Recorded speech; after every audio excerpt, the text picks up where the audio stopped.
You wrote a first draft of your book. You wrote a second draft. You even wrote a third draft. Then it went out to your beta readers. You got some feedback. You did some more rewriting. Now the book is all polished and ready to go, but you haven't started submitting anywhere. Why? My name is Michael Carr. I'm a literary agent with Veritas Literary, and I think I have some ideas why and how you might fix them. First of all, if you're new to this channel, you might go ahead and click subscribe if you're interested in my tips and insights about the publishing world and agenting in specific. And also, if you have any ideas or thoughts as to what you'd like me to address in future videos, I can come up with some new content for you based on what you might be most interested in hearing about. But today I want to talk about what to do and why you might be sitting on a complete manuscript and you haven't gone out into the real world on submission. The first and most obvious thing is fear and doubt. So when you're working on your book, especially if you're early in your career and it's your first book, and all these characters and ideas and plot points have been living in your head for months or maybe even longer, and you are excited about them and they feel real to you, and you get excited when they have their exciting moments, afraid when they're afraid, you cry when they cry, and now you've got to put this thing out in the real world, and you're well aware of the fact that the most likely outcome for this book is you're going to be rejected. And you know you're going to be rejected even if you can find an agent. There are going to be some agents who are telling you no. And even if you can find a publisher, you're going to get people telling you it's no good.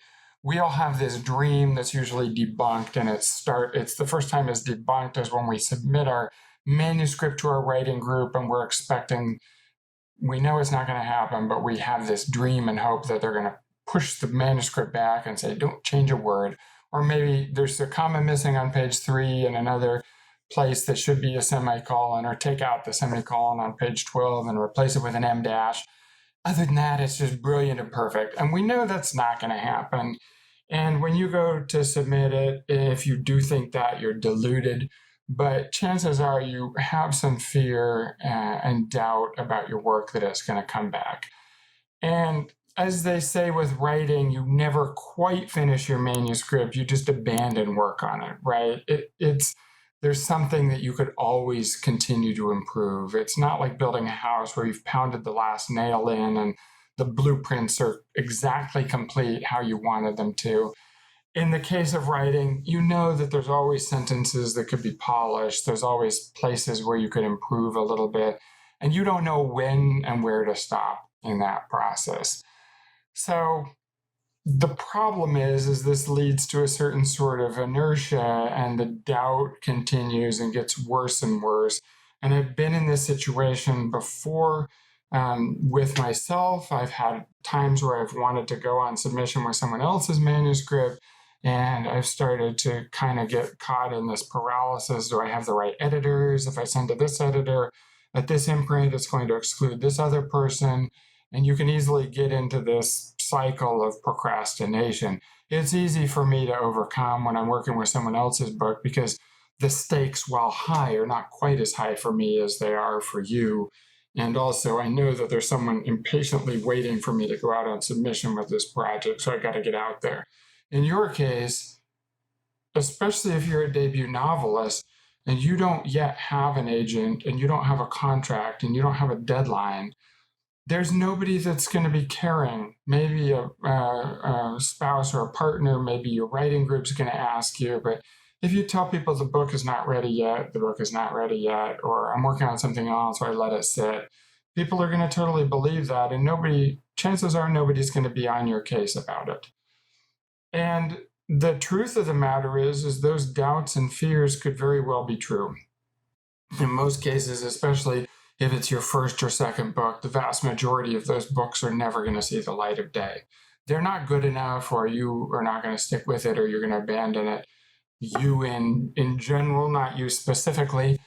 And so it's not like they're coming out of nowhere.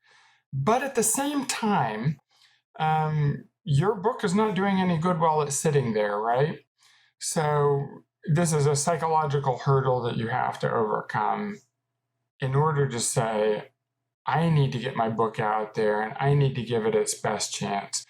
Even if you're pretty sure that it's crap, and you might be right, but even if you're pretty sure that it's crap, we're often not the best judge of the quality of our own work. Sometimes, and you'll find this with published writers all the time, people will say that their favorite book is the one that didn't sell all that well, or that their editor passed on, that their editor asked for endless rewrites on. And the book that they had doubts about, I have a writer who's just like this. Her best-selling book is the one she had the most doubts about as we were in the process. And she was convinced it was going to kill her career. And it has probably sold 3 or 4 times as many copies as her second best book. And she sells really well. So it's a lot of copies out there. I don't know, 750,000 copies by now, but she had major doubts about it. So we're often not the best judge of the quality of our own work. We can overestimate or we can underestimate just as easily. But there's another reason why people do not go on submission, and that is because they are paralyzed by the thought of the submission process itself. Okay, so they've done all this work on the book and then they don't know how to write a query. They don't know how to research what agents they should submit to.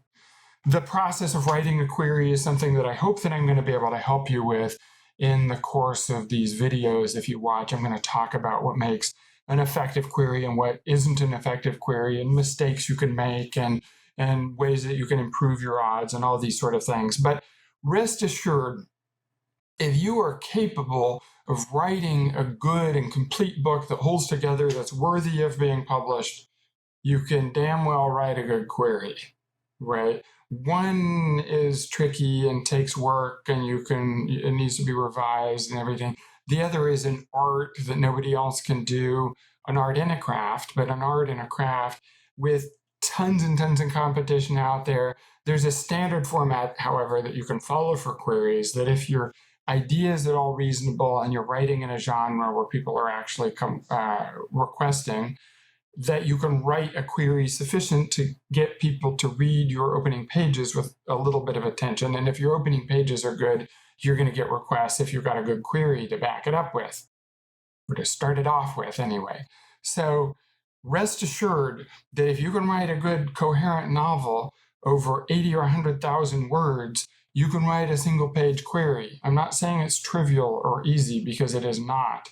And it's going to take you probably a lot more time and work for that one page than any other page, any page of your book, with maybe the exception of your opening page or 2 of your book. But you can learn how to write that thing.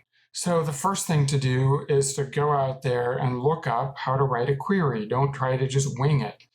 Go to a place like Absolute Writes where people are showing their work and you can workshop queries. There are places on Reddit, for example. Writers are very generous, and a lot of editors and agents are too. And they will put up examples of queries that worked, and go and study those and learn about how to put that query together, right? So if you're procrastinating on that, don't. It's really stupid that you would spend months and months and months of time working on the book and then not put in any time, or worse, half-ass your query when you could be researching and learning how to perfect the query. And then the second thing, of course, is how to research the agents. And I'm telling you already that if this is what's holding you up and you don't know who to submit it to, that you are worrying about pretty much nothing when you're trying to figure that out.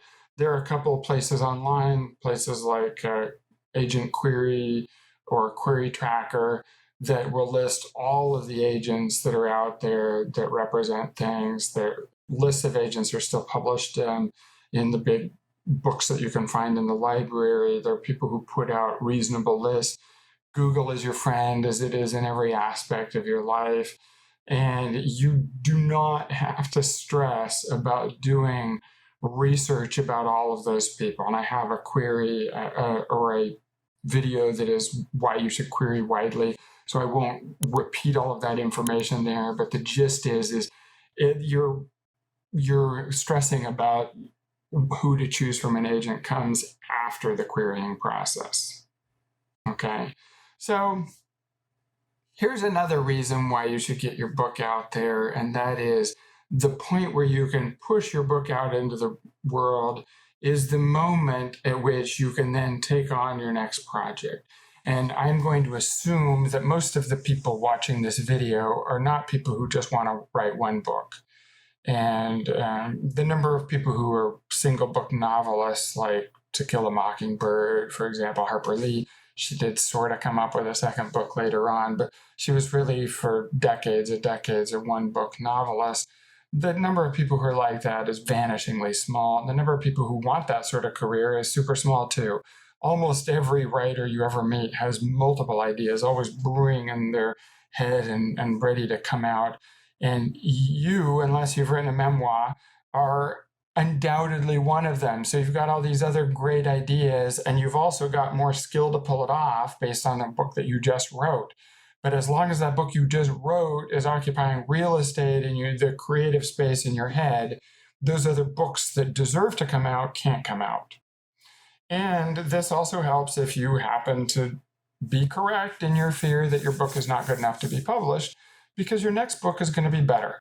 So as soon as you push that out there and start querying, you're probably going to lose some of that desire to keep tinkering with the story, the endless fiddling and working and half hour here and 20 minutes there that in the end is amounting to very little except rearranging sentences and not necessarily making it any better, just making it slightly different. So push your book out there, and the instant your book starts going on query, you should start at least brainstorming the next book.